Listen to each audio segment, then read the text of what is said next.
Bismillahirrahmanirrahim. Assalamualaikum warahmatullahi wabarakatuh. Bapak Ibu dosen yang kami hormati. Perkenalkan, nama Hendang Kuswari, kelas 2C pada PPG di LPTK YAYN Curup tahun 2021 ini. Kami ingin mempresentasikan proposal PTK dengan judul yaitu Upaya Peningkatan Hasil Belajar Peserta Didik kelas 12 SMA Negeri 6 Muko-Muko melalui media audio visual pada materi meyakini adanya hari akhir. Skema penulisan pada proposal penelitian ini antara lain yang pertama latar belakang, kemudian rumusan masalah, tujuan, manfaat, kajian teoritis dan hipotesis, metode penelitian dan kriteria keberhasilan. Adapun latar belakang yang ingin kami sampaikan dalam presentasi ini adalah yang pertama terkait dengan dasar yuridis permasalahan. Yang pertama, kalau kita lihat dalam Undang-Undang Nomor 14 Tahun 2005, terutama dalam pasal 6, di sana jelas bahwasanya guru dan dosen itu merupakan tenaga proporsional yang bertujuan untuk melaksanakan sistem pendidikan nasional, yang mana kita pahami bahwa tujuan daripada pendidikan nasional itu adalah bagaimana mengembangkan potensi peserta didik supaya menjadi manusia yang beriman, bertakwa kepada Tuhan Yang Maha Esa, berakhlak mulia, sehat, berilmu, cakap, kreatif, kemudian mandiri, serta menjadi warga negara yang demokratis dan bertanggung jawab.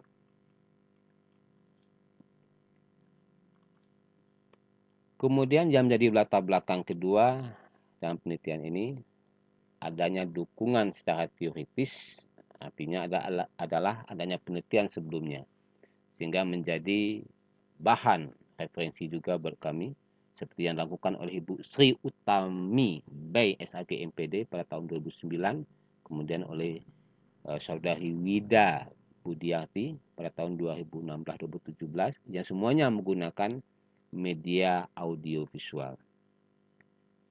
Kemudian terkait dengan latar belakang ini juga Bapak Ibu dosen yang kami hormati, bahwasanya kondisi sekolah menurut peneliti saat ini ya, ini sangat memungkinkan untuk kami menggunakan media audio visual sejak kita dilanda oleh pandemik, kemudian munculnya berbagai macam kebijakan dari kementerian atau pemerintah, mulai dihilangkan yang namanya ujian nasional yang kemudian menjadi AKM atau Assessment Kompetensi Minimum, kemudian survei karakter yang merupakan turunan daripada Merdeka Belajar. Ini tentu akan memberikan dampak tersendiri di dalam dunia pendidikan kita. Dan ketika kita pahami, menganalisis, mengamati bahwa asalnya anak-anak kita ini lebih dekat dengan yang namanya gadget atau HP. Artinya adalah bahwa media audiovisual sebetulnya sangatlah efektif jikalau kita gunakan sebagai bagian daripada sarana prasarana untuk model pembelajaran sebagai alat.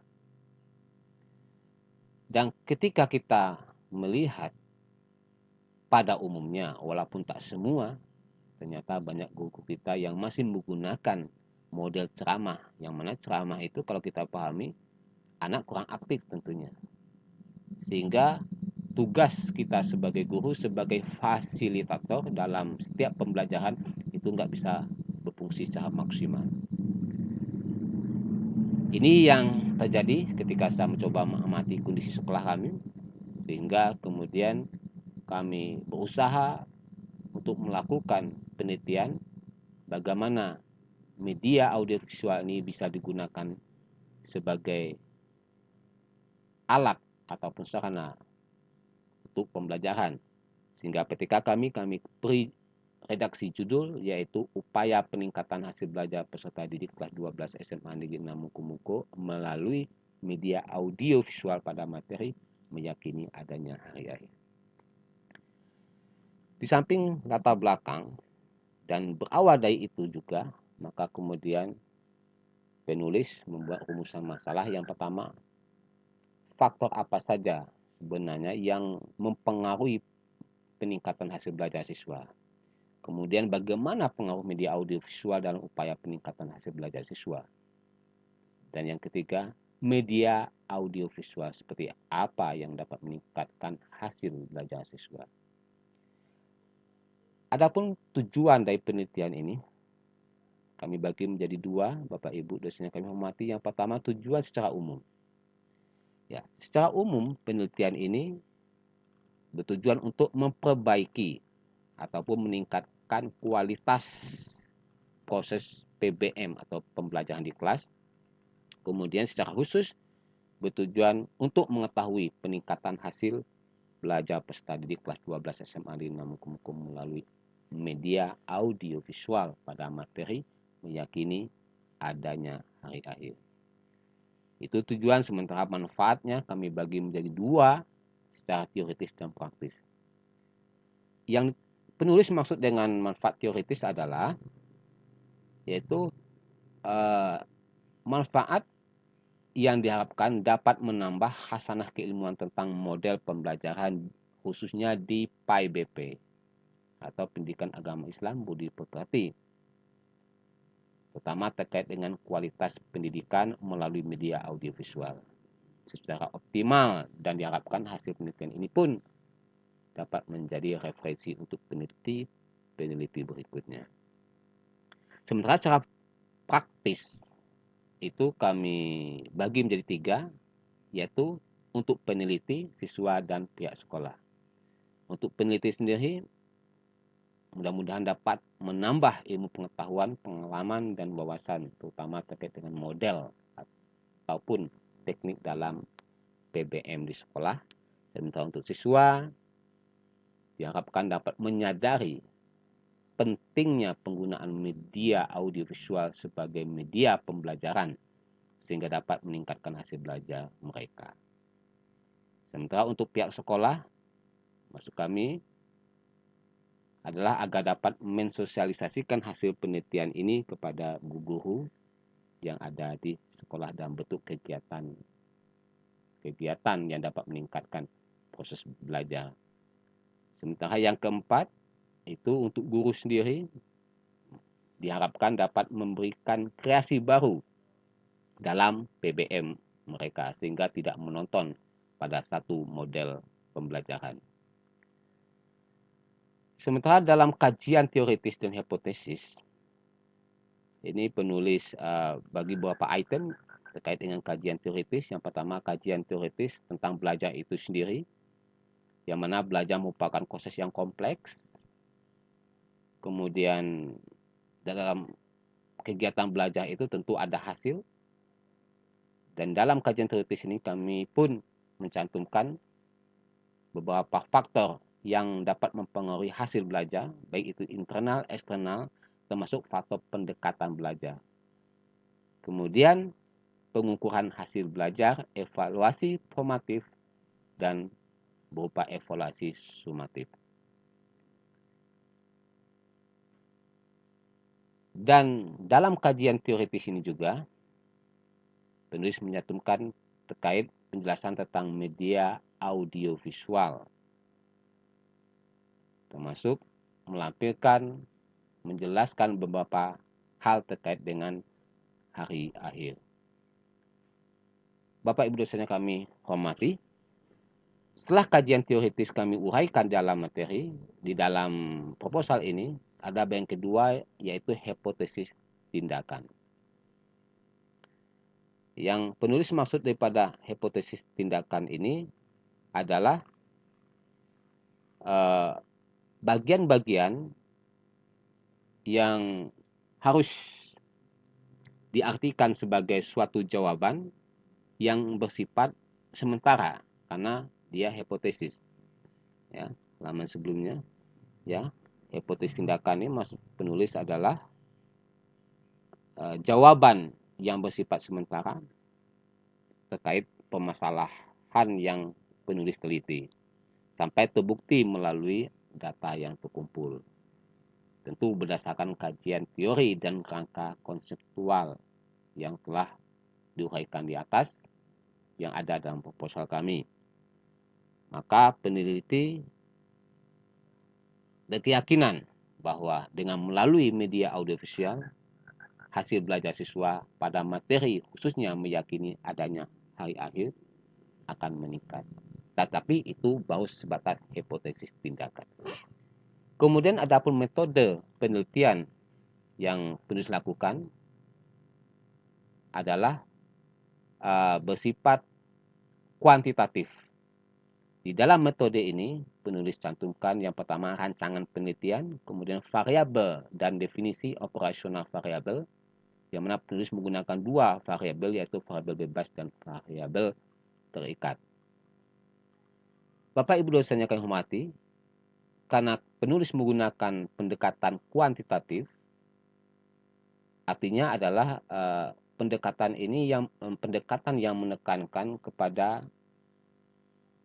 kaitan analisis data-data numerik yang diolah dengan statistik. Dan apabila dikaitkan dengan penelitian, maka tentu variabel yang pertama sebagai variabel bebas letakkan audiovisual dalam hal ini yang diperkirakan menjadi sebab prestasi anak itu dapat meningkat. Dan nanti akan diuji dalam variabel terikatnya. Dalam metode penelitian ini juga, penulis cantumkan populasi, sampel, dan teknik pengambilan sampel. Kemudian teknik pengumpulan data yang mencakup metode kuesioner berupa angket dan metode dokumentasi. Metode dokumentasi yang penulis maksud di sini adalah berbagai macam dokumen, termasuk dokumen yang ada di sekolah, seperti dokumen nilai siswa sebelum dilakukannya penelitian itu nilai mereka berapa. Dan itu adalah masuk pada bagian dokumentasi sehingga penulis dapat membandingkan sebelum dan sesudah penelitian. Sebelum mereka menggunakan metode audiovisual, kemudian ketika penulis menggunakan metode audiovisual, maka bagaimana hasilnya. Itu yang penulis maksud dengan metode dokumentasi. Yang kelima, ada instrumen penelitian yang terdiri dari kisi-kisi umum dan kisi-kisi khusus. Sebelum kemudian pengujian atas instrumen terkait dengan validitas dan teknik analisis data.